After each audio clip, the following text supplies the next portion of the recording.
de l'Intérieur mu mottali ci question bi dinaa jox aussi monsieur le ministre de l'énergie ci la question de la baisse du coût de l'énergie parce que ñëwoon na ci beneen question man ma doog a tëj incha allah monsieur le ministre de l'enseignement supérieur vous avez la parole.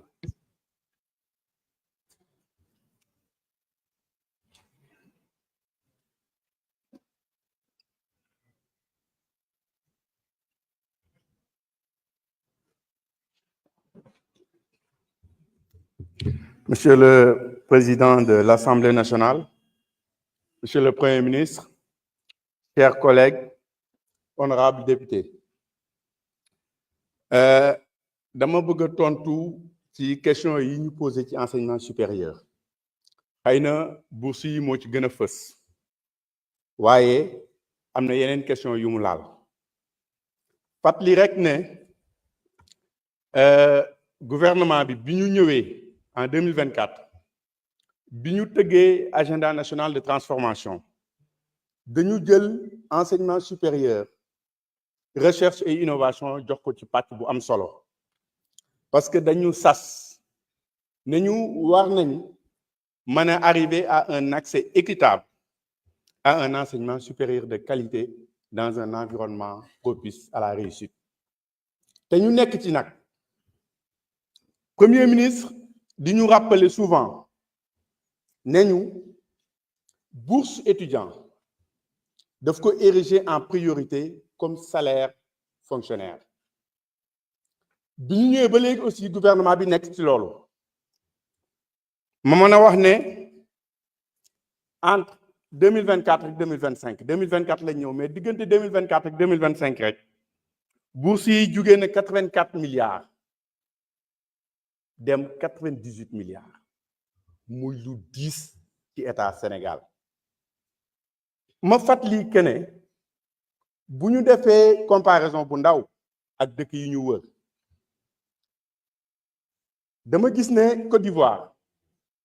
ils sont à 39 milliards de bourses te loolu yàggul ça veut dire que Sénégal dinay fay 2,5 fois plus que la Côte d'Ivoire ci bourse récemment may discuter avec ministre enseignement supérieur bu Bénin ma laaj ko ñaata ngeen di fay bourse mu ne ma 12 milliards cela veut dire que Sénégal fay na 8,5 fois plus que le Bénin ci bourse waaye loolu dama ne choix état du Sénégal depuis des années Sénégal mooy l'un des rares pays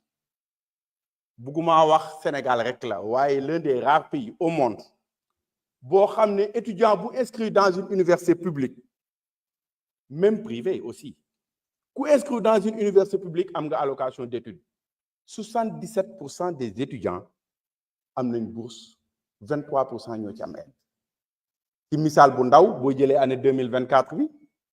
193 000 étudiants lañ am dans le public les 153 000 amoon nañ bourse 77% am nañ bourse cela veut dire que ñu ngi def ay jéego yu mag ci bourse yi fii ci Sénégal et pour ñëw nag ci question UCAD ak UGB nga xam ne dafa amoon ay yëngu-yëngu waaw le 17 octobre étudiants yi dañoo xëy di grève waaye dafa fekk 17 novembre je veux dire excusez-moi mais dafa fekk avant loolu dañu am ay rencontre ak direction des bourses parce que directeur des bourses bi fi nekk dafay def di rencontrer ak étudiants yi di waxtaan ak ñoom pour prévenir ay conflits bi ñu jógee ci waxtaan yooyu xëy na mu am ay jafe-jafe ci déggoo ci yenn yi loolu moo waraloon étudiants yi déclenché mouvement de grève mais li ma ci bëgg a préciser mooy amul benn retard de paiement de bourse bourse yi ñu ngi ko war a fay à partir du 5 décembre te incha allah ñu ngi ciy liggéey pour fay ko li xew mooy lan mooy étudiants yi dañu ne direction des bourses am na ci ñun ñoo xam ne nii bañ amee licence ak ba ñu inscrire master dafa am délai et délai boobu état bi dafa war a fay bourse boobu ci misaal bu gàtt licence cycle la ñetti at nga fay def mu jeex nga am licence mais da ngaa war a dem demander waat autorisation inscription ailleurs pour dem master donc diggante bi ngay am licence ak ba ngay inscrire master nekkatoo étudiant parce que deux cycles différents la étudiant bi am licence am en mars 2024 par exemple di ut inscription en master am ko en novembre 2025 dañoo bëgg nag ne état bi da nga may fay bourse yi ma waroon a am yépp de mars 2024 à novembre 2025 ci at bi yépp da nga ma koy war a fay loolu mu nekk jafe-jafe beneen bi mooy étudiants yi nga xam ne dañuy def master mu durée bi ëpp c'est-à-dire 3 ans la war a nekk 2 ans la war a nekk ñu def ko 3 ans ñu ne dañ leen di accompagner loolu moo waral grève bi mu amee woo naa leen ministère 8 amicalu étudiants yi nekk université Dakar yëpp ñëw nañ ma ànd ak waa direction des bourses ak COUD ak suñuy service ñu waxtaan ak ñoom ñu ne leen naam décret bi nga xam ne moo institué bourse yi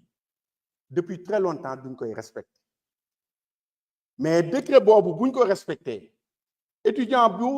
inscrire wu licence ñetti at la am bourse bu ñetti at yi jeexee direction des bourses da koy dagg ki nekk master ñaari at la am bu jeexee dañ koy dagg waaye amoon na ay woyofal yuñ ci doon def mooy que ne mën nañ may dérogation étudiant bi nga xam ne nii day redoubler bi ma taseeg ñoom nag ma ne leen li ñu mën a def mooy ñu jéem a xool mbir mi cas par cas parce que ñi nga xam ne dañoo inscrire mais scolarité yéex ko transmettre direction des bourses ñooñu mën nañ waxtaan ci seen cas parce que du seen faute effectivement moo tax ñuy liggéey ci digitalisation ba nga xam ne direction des bourses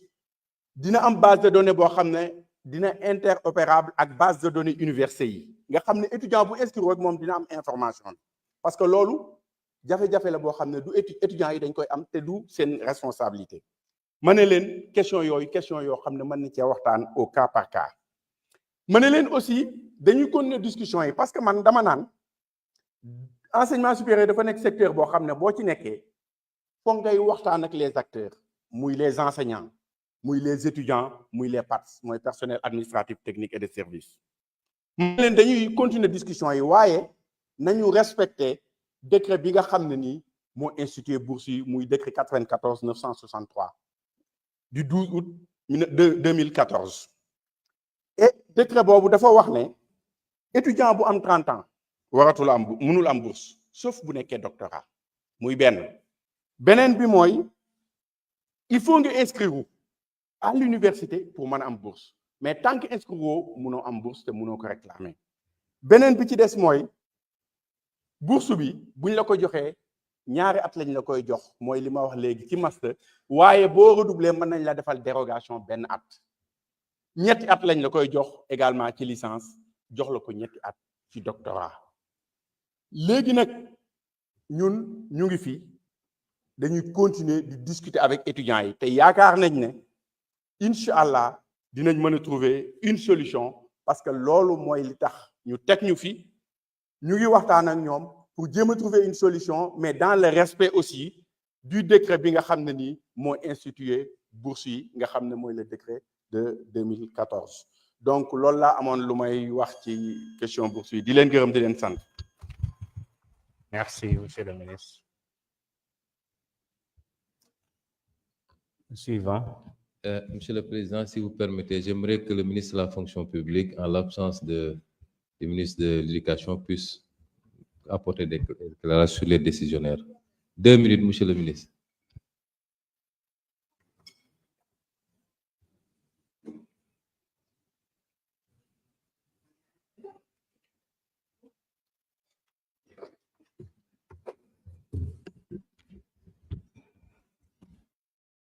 Merci, Monsieur le Président de l'Assemblée nationale, Monsieur le Premier ministre, Mesdames, Messieurs les ministres, honorables députés. Nous voulons apporter